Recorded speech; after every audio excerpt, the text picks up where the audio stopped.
Joined by Sam Shelley, who is a CFP in our Knoxville office, along with Matt Zajac, who is a retirement plan client specialist, also in Knoxville. I am in Chattanooga, but glad to join these guys on video today, and glad to see many of you on here as well. So you see our topic today. It is retirement readiness for plan participants. We are going to do our best to keep this relatively short, but also informative. But we do want to give you a chance to chime in with questions. So you will see a chat button. Mine's at the top, guys. I don't know if yours is as well, but if you look at the icons across the top, you should see a chat button. Feel free to submit any questions there. Matt and Sam are going to do the majority of the talking, so I'll be keeping an eye out for those, and hopefully we can address the questions as they come in. So we're excited about this. This is, we at the Trust Company of Tennessee are a 401k provider, and one of the roles that we play within that space is to be an advisor to plan participants. So this is really what the three of us enjoy the most. This is a chance for us to get together. Probably a lot of you are plan sponsors, but when we work with plans, it's a chance for us to get together with those plan participants. And you'd be surprised. You would think that most of our conversations are around their 401k and what to do within the 401k. And that's really the basis of that relationship. And that's probably how it starts. But gentlemen, I think about 90+% of our conversations are really about their financial lives and what they're trying to plan for. So we're going to hit on a lot of those topics today. And Matt, I will let you jump into the agenda here. Excuse me, Sam is controlling, pardon me, but this is our agenda today. This is to better understand the importance of proactive retirement planning. And that does not just start when you're 50, 55, 60, 65 years old, right? So we're going to talk about early and mid-career conversations that we have a lot of as well. Steps to take throughout your career to prepare for retirement. Again, we're going to touch on what these different age categories should really be focused on, or certainly what we end up talking with those people the most about. And then how a retirement plan provider like the Trust Company of Tennessee can assist in preparing your participants for retirement. So with that, Sam, let's address why we're talking about that and about all of this in the first place. Yeah, thanks, Zach, and good morning, everybody. Happy to be with you all. I think really this conversation stems from a lot of the questions and concerns that we get on a regular basis from meeting with retirement plan participants, whether it be in enrollment meetings or group presentations. And really, it seems to be a growing problem that we find a lot of folks aren't necessarily prepared properly for retirement, don't necessarily know who to ask about certain questions, and don't really know what are the correct steps that they should be taking throughout their life.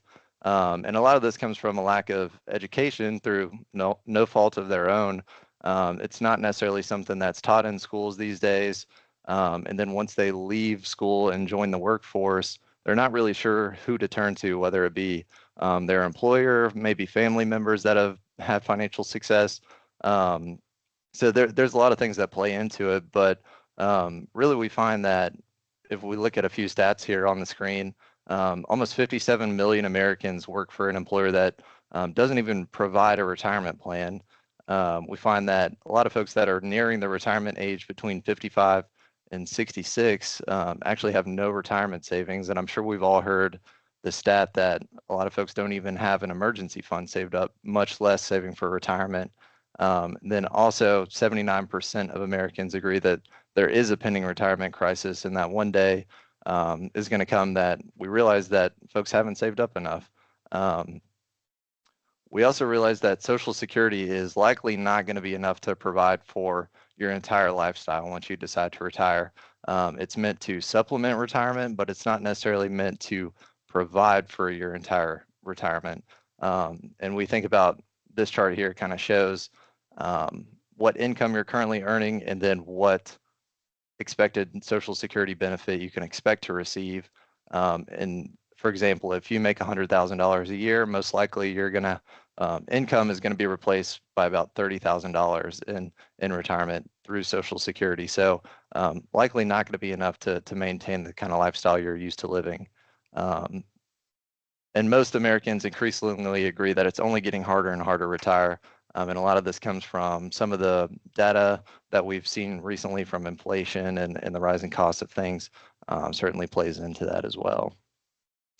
Yeah, and you also see with Social Security this age kind of getting bumped back, a little bit more in terms of what full retirement age is, and we've got people living longer than they ever have, right? And so the idea of retiring when you're 65, when you may have to prepare for 30 years, right, or more, right? It's daunting for a lot of people. There are a lot of plan sponsors on the call, and gentlemen, I'm sure you hear this as well from participants. The ones where we see the most success are those plan sponsors who just hound their young people, right, to get into the plan and just start doing something right away. So kudos to many of you who get them started early. But speaking early, let's talk about those younger folks to start and where we find ourselves spending most of our times in terms of topics with this crowd, the 20s and 30s. And Matt, start to walk us through this if you don't mind. Sure, yeah. You know, most people who are in this stage are, just now getting started in their careers, just getting used to a paycheck coming in, trying to understand, a mortgage or paying rent. Maybe there's some student loans that are outstanding. That's an issue as well that's out there that also plays a factor into this. But understanding their debt situation becomes really important. And then just, like you just mentioned, Zach, really getting started in a 401k plan or retirement plan is so important at this young age, because it'll really set you up for a successful future and a successful retirement. Some people want to retire early. That's been a desire that I hear a lot at some of the employee meetings that I do. And I tell them, hey, you're going to have to, start to save, and we need to talk about that, and we need to do some basics and understand the basics of what you need to do to get there. We're going to cover just knowing your income and expenses, paying down debt, and investing for your future. Those are kind of the three key points that we like to hit when talking about the early career folks. So really the importance of this early career is just getting a foundation set. I know my wife and I last year, we just got married and we did not talk about our finances for a while. But then we sat down, we were like, okay, let's figure out what we can do. Thankfully I work here, and so a lot of people were helpful, but I was able to utilize this rule, this 50-30-20 rule. We sat down, we got a piece of paper out, we wrote down how much we were making, and then we wrote down, hey, what are we spending our money on? And this general rule just really helped provide a really good understanding and just really helped us grasp, okay, where are the gaps? Where are we spending too much money? And so if you can really kind of utilize this rule, it's been really beneficial for us and helped us put ourselves on a good path forward. I would argue, some of the examples underneath, maybe gym membership, and my wife would definitely argue that coffee is a need. I would argue that gym membership is a need. But there, those are discussions that come up for sure. And then obviously in that 20% savings, really, really important in this early part of your career. It can be tough. Every dollar is being competed for, but creating an emergency savings fund is very important. 3 to 6 months, funding it regularly. We talk about that. We talk about high yield savings account. Just educating people in this early career is so important, just to set that foundation. Matt, was it difficult for you to give up the designer clothing when you guys had this conversation? Yeah, she was hounding me about that one. Another really important aspect is debt, right? Maybe at this point you're in that kind of that accumulation stage as well of life, accumulating maybe a house, or you've got an apartment or condo and you have to buy a couch, you got to buy, your car's old, all that kind of stuff. So understanding what's good debt, what's bad debt, what are you spending your money on, looking for interest rates, being competitive. One thing that really, that became highlighted to me as I, did this presentation and talked to people more and more, is that many people weren't going out there to the market and, looking at different banks or different credit unions to get a competitive rate for things. And I think that became something that's really important to look at. But, good debt, I'm always describing to them, hey, buying something that increases in your earning power overall. We look at, trying to target lower interest rates. If you have bad debt, paying off high interest rates first and having that snowball effect can really be impactful and get you debt free. And if you even become debt free in this early part of your career, you can really set yourself up for a bright future. Yeah, and on this one, probably you guys are like me in these conversations, but a lot of the focus is around this credit card debt, right? And that's the one type of debt you really want to avoid. And you're talking about 25 to 30% interest on those. And it's really easy to get in trouble, right? And so now we've got all these point opportunities, right, where we can go accrue points by spending and spending and spending, and it's really easy, as probably many of us on this call have experienced in our 20s, to start to rack up a little bit too much debt on that, and it's so hard to overcome those high interest rates. So that's where we end up spending quite a bit of time just making sure that they're living within their means. And then the last point we'll always like to touch on, and especially in this early career, just hounding them about just getting involved in the 401k. Start small, but those, even though the dollars feel small now, those are going to be the most impactful. They've got the longest time to grow and compound over, potentially a 30 to 40-year career. And so, having a retirement plan is such a special thing. Sam was just going over some of the statistics, but honestly just getting started and ripping that Band-Aid off. And so we always talk about that. We try to show them what the power of savings can do. And it really becomes impactful looking at the charts, and they're usually like, okay, yeah, sign me up. I'm good. Let's do it. So that's really a fun thing to encourage as well. And that green on here, that's market growth that we're looking at? Yep, it is. Yeah, that's pretty significant. Yeah. Great. So that was early career and where we spend a lot of our time. Now we're going to get into mid-career, which Sam is going to lead us through. These guys, I've gotten into my 40s. Apparently, they think I'm late career, so I can't talk until then. So, Sam, talk us through mid-career financial steps. Yeah, thanks, Zach. So mid-career and kind of the middle part of your life, we sometimes refer to it as the messy middle, because this is where things become a little bit more complicated. Maybe you have children in the picture now. You've purchased a home. You're advancing in your career and potentially earning a little bit more than you did in your earlier career. So this is really where planning ahead really comes into part. So thinking about estate planning becomes a need, especially once you have children in the mix. So establishing a basic will so that you're prepared if worst case scenario were to happen, identifying a power of attorney, and then also reviewing your beneficiaries, and especially for your retirement plan. There was a story that came out recently about somebody that had passed away and they forgot to change their beneficiaries, and the funds actually ended up with a girlfriend of this man that he had dated 20 or 30 years ago, and his family was not very happy with that, that he did not change his beneficiaries, and there's a huge lawsuit going on now for their family to try to get that corrected. So really starting to think about estate planning more in this phase of life. And one note on that is, and to stay here, you don't need to go back, but just anytime you're talking about retirement accounts, right? So 401ks, IRAs, or insurance accounts, life insurance accounts, your listed beneficiary on those accounts is going to trump whatever is written in your estate. So just make sure that it's aligned, you've listed exactly how you want it to go, or that you've listed it to go to your estate and to pass by means of that. So critical for those two types of accounts. Sorry to interrupt, Sam. No, that's a great point, Zach. Thanks for mentioning that. Along the theme of protecting yourself against the worst case scenarios, we also want to reevaluate what insurances you have. Again, having young children at the time, you want to make sure that if something were to happen to you and your income, that would be replaced, so that maybe a mortgage could be paid off, education could be paid for, those sort of things if you were to pass away unexpectedly. Home and renter insurance. Homes have appreciated pretty significantly lately, so you do want to reevaluate your insurance coverage to make sure that has gone up with inflation and the increased value of your home, and then also making sure you're properly insured with any other personal items that you own as well. So always important to sit down with a licensed insurance professional and review your coverage on a regular basis as well. And one thing I like about how we're structured as a company is that we can, and these guys, I'm going to give a spoiler alert, but these guys who are wonderful financial planners are going to give you a little bit of a demo into how we help people with financial planning shortly. But while we don't sell insurance, which is what I really like, we certainly are knowledgeable enough to spot it when you might be underinsured or overinsured. And insurance is not a bad word, right? It's something that all of us need some level of.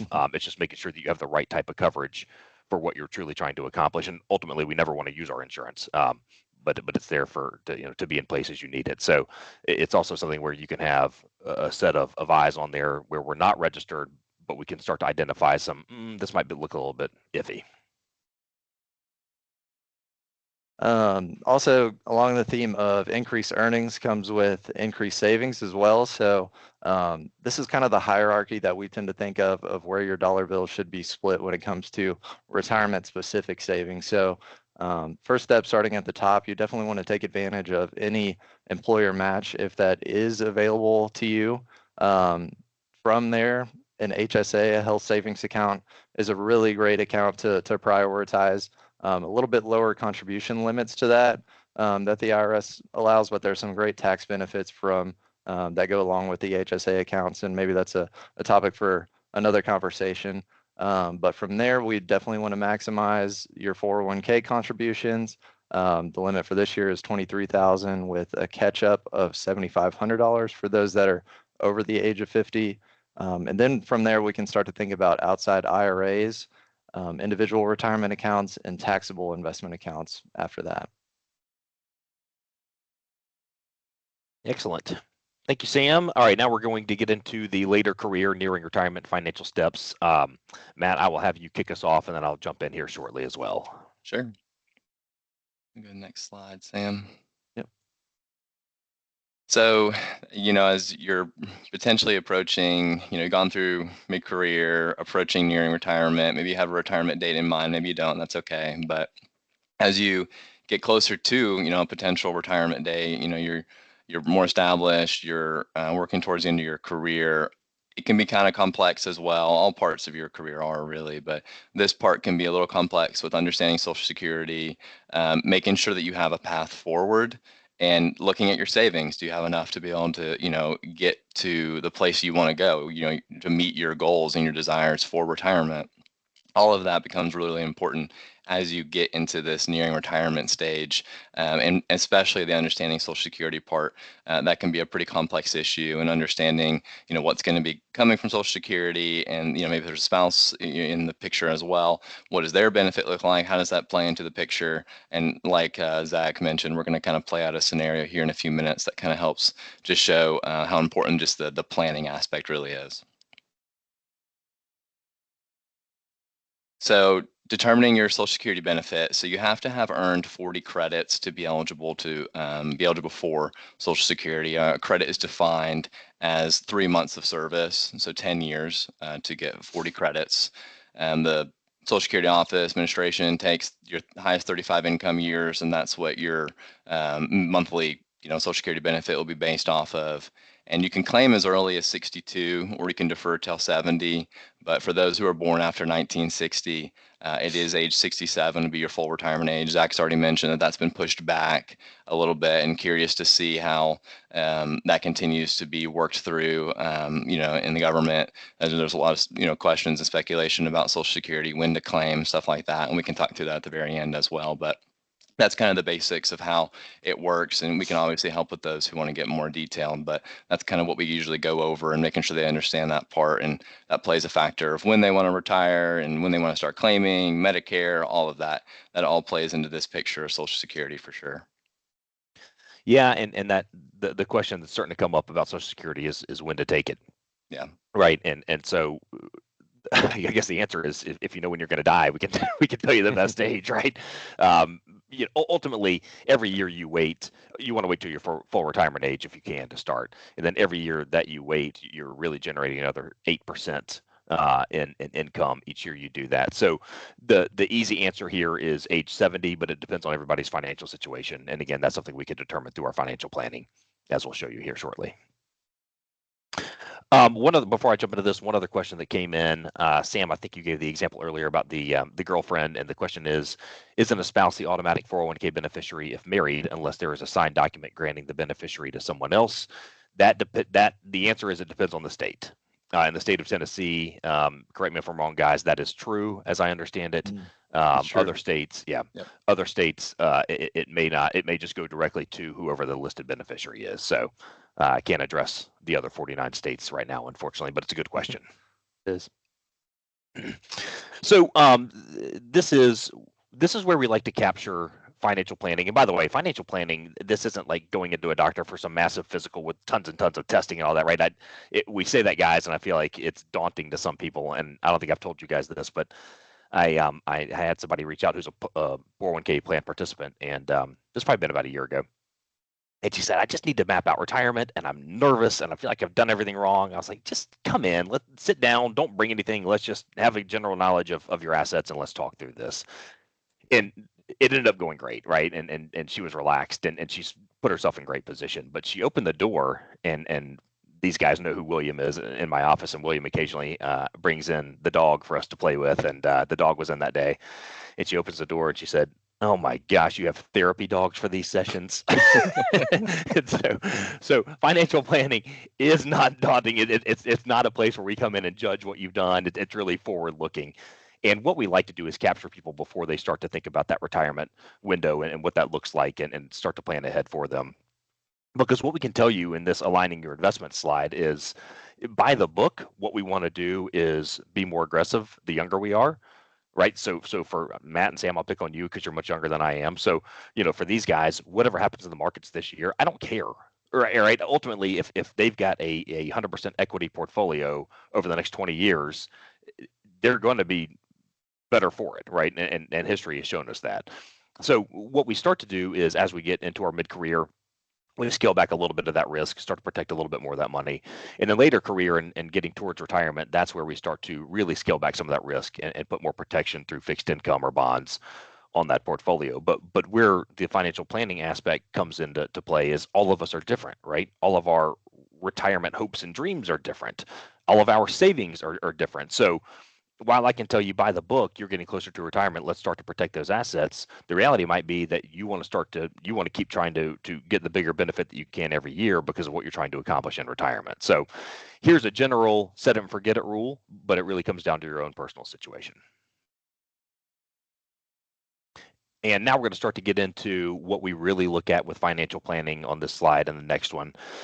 And this is just how to replace your paycheck. And it's interesting, right? So none of the three of us have been in a position where we're retired and we're no longer receiving a paycheck, right? But we've seen the emotional side of it through clients that we work with.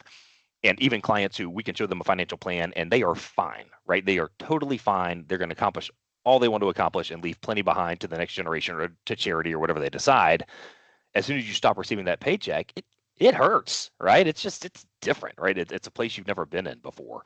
And so it's really starting to set that strategy. And again, this is somewhere we work more with later career people to say, okay, here are all the assets.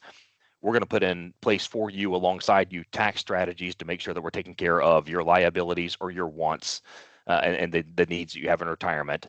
And we're going to pull from this account, this account, this account. Here's what it looks like. Here's what your income looks like from Social Security or pension or whatever else you have, and start to map that out for them. And so really putting a plan together to replace that paycheck, which again is a very emotional time in that first year for people. And one more, where do you want to go? This is the fun part, the monthly income and the priorities, guys. This is what you're going to launch into here in a minute. The fun part of financial planning is, we can put in the assets, right? And that's the easy part. This is what it all looks like. But this is the fun part. Not so much the healthcare. We have to pay for healthcare, as you see on the bottom left there, and you go across. But travel, right? And or gifting or whatever it is that you really want to do throughout your retirement period, start to think about where you want that money to go and how do we utilize those assets to take care of these priorities, the wants, the wishes that you have. So guys, there I will pause.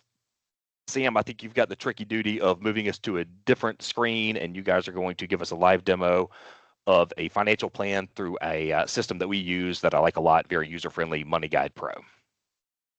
Yes, so bear with me while I drag my screen over. And I will play the role of the financial planner here. My colleague Matt is going to play the role of a client of ours, a famous Tennessean named Peyton Manning, and his wife, Dolly Parton. They're going to be our clients for today, and we're going to go through a little bit of just a live demo of how we can kind of gather some information pretty quickly with a participant in a plan and determine if they're on track or not, very generally for retirement, and take account some of the goals that they may have in those years. So bear with us as we go through this, and Matt, we're going to go ahead and get started. But we were able to, Mr. Manning here was able to send over some of his information ahead of time. So some of this is pre-filled in the effort to save a little bit of time for everybody today and to save some data input on the screen. But Peyton, would you go ahead and tell me, so we have your income in, you're making a healthy income of about $90,000 a year. Tell me about your wife, Dolly. What is her income? Yep, she works at Dollywood. She's making around $55,000 a year. Okay. She's loving working there though. Perfect. And you'll notice that Peyton and Dolly are in their mid 40s right now. So probably, we expect about 20 years until their retirement. Hey, gentlemen, real quick, y'all got called out on this, and you should have. That is not how you spell Peyton. It's P-E-Y. That is a good catch. Sorry, Vols fans. That is a good catch. We'll fix it. Okay, so Peyton, tell me about you and your wife Dolly. Have you all given any thoughts as to when you may retire? So we have default ages in here of 65 and 63, and we also want to take into account lifespan. So men tend to live a little bit shorter than women do, and we're taking account of that here. But tell me about your thoughts on when you all may decide to retire. Yeah, Peyton with an A, so me, Peyton with an A. Yeah, retiring on 65, 92, longevity in my family. That's probably a safe number. I like being conservative with the assumption of how long my assets would need to grow. For Dolly, yeah, I mean, retiring tomorrow would be the desire, but in all reality, we need probably 63, 62 is probably a reasonable number. Talked about Social Security. She was thinking about claiming around 62, so maybe we can look at that as well, and we can look at the estimates for that. That would be awesome. But I think those all feel pretty comfortable. Perfect. We'll keep those as is, and I assume you all intend to stay in the great state of Tennessee throughout your retirement as well. Best state there ever was. Perfect. So this is really where we can discuss some of the things that we've talked about already in this presentation as far as goal setting. So what kind of lifestyle do you want to live once you decide to retire? What kind of things do you all want to prioritize? What do you enjoy spending your time on? We can choose from things like traveling, buying a new car, paying for college for a loved one, anything like that. We definitely want to travel. Okay. And I know for a fact we're going to have to pay for the pending wedding that's coming up. So Perfect. I know those are the two costs that I definitely want to budget for. And this is something we can come back and revisit, right, and change. Of course. So we'll be able to play with different scenarios at the end and see if you're on track and what adjustments, if any, need to be made. But tell me about your travel. How often would you like to do it? How much you expect it will cost? Are you staying at the Ritz-Carlton or the Best Western? Let's say starting when we're both retired, this would be a reoccurring trip. So we probably want to go once a year. That's what I'd want to budget for. Probably would want to spend about $4,000. Okay, perfect. And then I'm retiring around 65. So probably if I've been there for about 10 years or so, probably sounds appropriate. It's maybe 10 times. Perfect. And tell me about that wedding a little bit more. I know those things can get expensive these days. Yeah, these are expensive. You were right. So in 2026, we've already have the year and the month already planned out, but we're gonna need around $20,000 for the wedding. Perfect.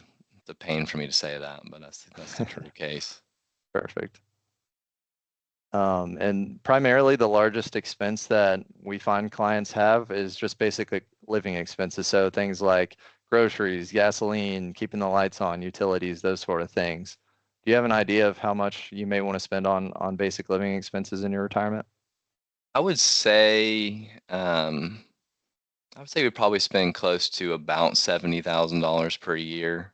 Okay. I think that sounds about right. And maybe in retirement that would look different, but I feel safe about going to that number, and we can always come down if need be. Perfect. And you're building in inflation, it looks like right there as well. Yes, exactly. So we take into account inflation. Our base assumption is 2.5%. Obviously, we've experienced numbers a little bit higher than that recently, but historically, on average, it's right around that 2.5% number. Awesome. And also factoring into healthcare as well. That's going to be an expense that we want to account for once you leave your employer and are no longer covered under their employer-sponsored plan.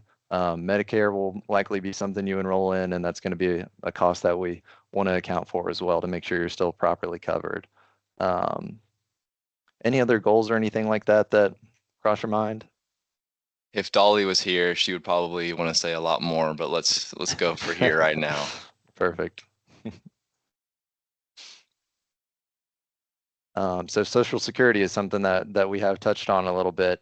And this system does a great job of giving estimates based on your income that we input. So your income at 90,000, Dolly's income at 45,000. This is kind of what your baseline benefit may be, assuming you take it at full retirement age, which is 67. But we can see if we decide to increase your age of acceptance for Social Security, it does adjust with that up the 8% number, like Zach mentioned. And we can account for different scenarios. But have you given any thought as to when you may anticipate taking Social Security? I mean, Dolly wanted to take it early, but I like the idea of just taking it at full retirement age. I feel like that's what I've heard from my parents and just from people around me that have, started to take on Social Security. So let's go with 67. And I think you said we can always adjust that in later on if we need to. So let's go like that for right now.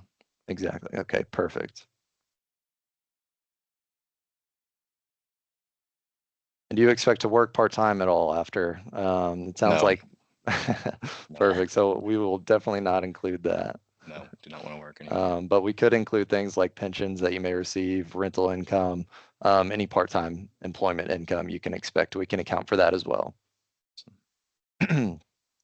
So you were gracious enough to send over a couple of your statements ahead of time, which we preloaded those and are taking account of things like employer match, annual contribution rates, and the underlying investments in those accounts. So those are accounted for with your 401k accounts. Is there anything else you would like to include that you have set aside for retirement outside of your 2 employer plans?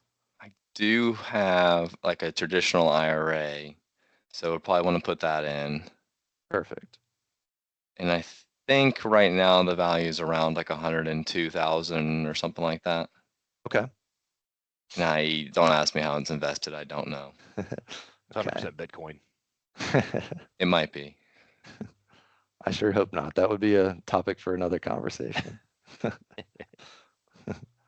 think you have $100. I think you have $100 there. That's more than that.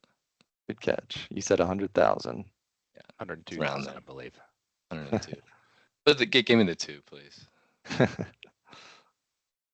And are you contributing at all to this account? We can take advantage or take account of that as well. I don't think so. I might be, but I just really don't know. Okay. Perfect. So right in your mid 40s right now, you have about $720,000 saved for retirement, and including your contributions and employer match, you're adding on about $8,400 a year, which is a great balance to begin with at where you are in life. Great. I got started early. It's most important. So we can also take account of investment risk that you would like to take. So overall, your investment allocation currently is about 80% stock, 20% bonds. And this number here shows how a portfolio like that may perform during a time like the Great Recession. So during that time, your portfolio would have been down about 38%. And what that looks like in total dollar amount would be about $270,000. How does that strike you? Is that something that's going to keep you up at night? Or with where you are in your life, do you feel okay taking on that investment risk at this point? Well, for me, I'm a little more conservative, but Dolly's 100% all the way growth, risk it all. And so somewhere in between would feel best to me, but that would keep me up. So probably jumping it down a little bit would make me feel a little bit better. But it's probably okay. Okay, we'll keep it as is. And like I said, we can play with different scenarios and see what may make the most sense for you. Great. So a great part of this financial planning system is what's called a Monte Carlo simulation.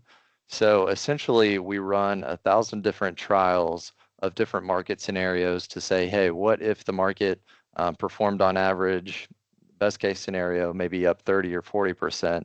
What if it was worst case scenario? We had some years like 2008, and then every scenario between there, and basically determine the likelihood of you being able to fund all of the goals that we mentioned earlier, whether it be the travel, the wedding that we mentioned, and the basic living expenses. So we'll go ahead and run this trial and see where we stand as of now, and then potentially make some adjustments from there. So you landed right at 66%. So we generally recommend a successful trial would be in the 70 to 90% range. So there may be a few tweaks that we need to make, whether it be saving a little bit more, maybe changing investments to make them a little bit more aggressive, or potentially adjusting some of your retirement goals. So we can actually jump in and play with some of those individual factors to see what may have the biggest impact on your success. So we'll reset the investments here, and then we can play with some different scenarios, whether it be retiring a little bit later, spending a little bit less, or adjusting some of your spending goals. Peyton, is there any place you would like to start? Well, I think, and when I sent that statement over to you, you mentioned to me that Dolly was missing out on some match money. Does that sound correct? Yes, so she actually was not contributing the proper amount to receive the full employer match. So that would definitely be an easy fix that could certainly boost your rate of success here. We're comfortable right now, so yeah, what would that, yeah, bump it up to at least to what that would be. I think it's 100% up to 5. Does that sound right? Yeah, so let's see if we increased her contributions to 5% from 3%, what impact that would have. So a small impact, but we're inching in the right direction. I think I could contribute more to mine, maybe increase 2 or 3%. Right now, I'm really comfortable and, just have that pending wedding, which I don't want to pay for. So let's say if we bump you up to 5%, how does that change things? So again, slowly but surely heading in the right direction. What about, I was looking more, maybe I could spend probably a little bit less. What if we took off and went to like 66 or 65,000 a year? Sure. 70 is a lot higher, but I was just being a little more conservative. That's a little more close. Sure. But you're building in inflation, so that's probably more accurate, 65. So that bumps you right into the green zone. So there are a few factors that we can easily adjust and plan for to put you in the green zone and the successful range of scenarios. So any other adjustments that we can make to bump you up even further would definitely go a long way. So whether that be retiring a little bit later, adjusting some of your travel goals, things like that, would definitely go a long way. Awesome. And if you want to push my retirement age, mine out one more year, I'm just curious how that impact would do. Sure. So going from 65 to 66, let's see how that changes things even further. Well, I feel a lot more comfortable with that. Yeah, you're definitely on the right track, and some easy adjustments made in your early 40s can definitely pay off in the long run and put you where you need to be. Love it. Great session, guys. I love the play zone and how you can kind of mess around with that. And clearly, we built this out, pretty quickly. Good job doing that. But taking some time doing this over, 45 minutes to an hour and kind of inputting everything for a client or a participant, whoever it is. And you guys referenced this. It's really just the basis, right? So that's putting everything in place. It's cool. You get to see your net worth, right? And any assets, liabilities combined. So it's nice to have everything there, but then this becomes really real for people as they start to map out, okay, now I'm getting closer to retirement, right? So what we love to do is capture this when somebody's, and I'm making up a number here, age 55, right? And they're thinking about retiring at 62 or 65. And so now we've got everything in place and we can revisit this every year when markets are actually doing what markets are doing and see how things are changing or what in their life has changed. And so once we build this out in one time, it becomes this incredible tool for people to really hone in on what that retirement age looks like or what that retirement experience looks like. So wonderful job. Thank you. All right, that's right. Good job. You got back there. Okay. We're going to start to wrap up here. There was a question that came in, and let me get back to where that is. Okay, this was back when we were covering the age ranges, and the question is there an age range for the career stages, right? So we did the early career, the mid-career, and the late career. I think we were nicer and called it nearing retirement, I believe was the exact wording there. Not set ages, but I think the safe thing to say here, and tell me if you guys disagree, is the early career is that 20 to 22 up to about 35. Matt mentioned that mid-career is when you start to have maybe a growing family and some things that you really need to account for outside of just 401k planning. And that's really kind of that 35 to 50 where you're planning for education on the higher side of that. And then 50 to 65 is probably that later career where you're really starting to plan for retirement. Yeah, I would agree. Good question. I would agree. Okay. So in case anyone does not have an employer-sponsored retirement plan, which is a 403B, a 401k, many other types, but 401k being the most common of those, here are a couple things that came out in Secure Act 2.0, which had about 2 trillion different provisions in it, tax credits being one of these, and really the encouragement for companies to start to build out retirement plans. And many of you on this call probably already with companies with retirement plans, because as you all know, certainly you as plan sponsors who are probably in the HR space, a lot of you, we as companies have to be really competitive to get the top talent out there. So I may not be talking to any of you on this call, and in the event that we are, there are some really significant tax credits up to $5,000, as you'll see here, per non-highly compensated employee, which we could talk through with you on this call if you are seeking this. And it certainly doesn't have to be through us. Don't take that as a sales pitch, but talk to you about the benefits of this from a tax standpoint. So again, this is part of Secure Act 2.0 and a big incentivizer for companies to start a retirement plan. And so this is, what options do you have? Again, there are different types of plans, a 401k being the most common. Also, sometimes that'll come with a profit sharing component where you can take profits from the company and add to the employee accounts every year at some percentage. So again, it's that competitive piece where if you're having trouble retaining employees, what can you do on this side, and also maybe get some tax credit at the same time in order to retain those people or to attract the type of people that you need. You also got a solo 401k. That's for solopreneurs. Typically, you get a SEP IRA, which again is typically for somebody who is maybe a contractor, and then a simple IRA, which is more of just a launching pad for some people to get something started. So there are differences between these, sizable differences between these. Probably the biggest difference is the amount you can contribute into the plan. Simple being significantly lower than a 401k. A 401k plus profit share is significantly higher. And then a SEP IRA, a lot of rules and some complications there. Sometimes if you're a high earner as a sole contractor, you've got a chance to put away a lot of money into a retirement plan. So happy to talk through any of this with you. You also see a Roth IRA and a backdoor Roth IRA, some ways to get around some taxable events and start to have money grow tax-free over time. And then, of course, you've also got a traditional IRA that you could contribute to. One question that just came in, guys: what are your fees for an individual person to come in for planning? Okay, good question. I may have to turn to you guys on this because I've forgotten the actual fee that we're going to charge for someone who is not a client, but let me address the people who are clients. This is part of our service that we offer. It's also part of our service that we offer to 401k plan participants. So at no point is anybody in a 401k plan that we're managing writing us a check to come in and have us put together a financial plan for them.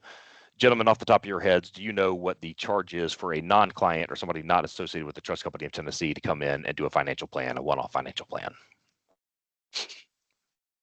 I believe it does kind of depend on the individual situation, but generally our minimums are about $5,000 a year for, this would be continuous ongoing meetings for financial planning needs. Yeah. And so it's, that's, and that there's a lot that goes into that, right? It's us mapping out what the hourly rate is for somebody to do this and do this on a regular basis. And it is a lot of work on the front end. But it's really impactful, right? So think about that in terms of what we would charge somebody coming off the street who's not affiliated with our company, and that incredible benefit that you're providing to that plan participant that's just built in as part of it. And that's what, if you've gotten, it doesn't have to be the Trust Company of Tennessee. There are other good retirement plan providers, not as good as us, of course, but there are some other ones out there. But if you've got somebody who's really playing that advisory role, and that's their passion, right? That's the core of who they are. Then what you're doing is providing a lot of your employees a financial advisor or a financial planner that otherwise they may not have access to, right? And so that's really what you're giving them, and you see the impact of what they could have when it's a product or a service that costs $5,000 to anybody else, but it's free to them. Good question, Susie. Thank you. And what can your 401k provider do to help? You see what we've listed here in terms of in-person enrollment meetings. Age-based presentations, right? So that's something where you might say, hey, I've got a lot of these 20 to 35-year-olds and they're not listening to me as the plan sponsor and I'm preaching that they need to save more, maybe you come in and try, right? And so we can do these topical presentations to where we're really targeting that group. Or if you've got a group who's really getting closer to retirement and the questions that are out there about Medicare and Social Security and, what do I need to be looking out for? We do those as well. Virtual account reviews, that's become really popular since COVID. People just want to hop on the computer, hop on the screen and get a question or two answered. So we provide those. And then you see here one-on-one financial planning. So I think the ultimate answer here, what can a 401k provider do to help? You're going to have the record keeping platform, right? You're going to be on some platform to where you can log in and see your account. Somebody back there behind the scenes, it might be the same company as your record keeper, is helping you put together the Form 5500 and the compliance checklist that you need to take. But where some 401k plans lack is some don't even have or the advisory role, right? Or maybe there's an advisor, but they show up, once every 2 years, right? And that's just not really the core of who they are. So I think the biggest thing is making sure that whoever that advisor is on your plan is there for your participants. They all can reach out to them directly. They're coming in regularly. And if you do that, and if they build trust with your employees, then these employees are going to take advantage of these services.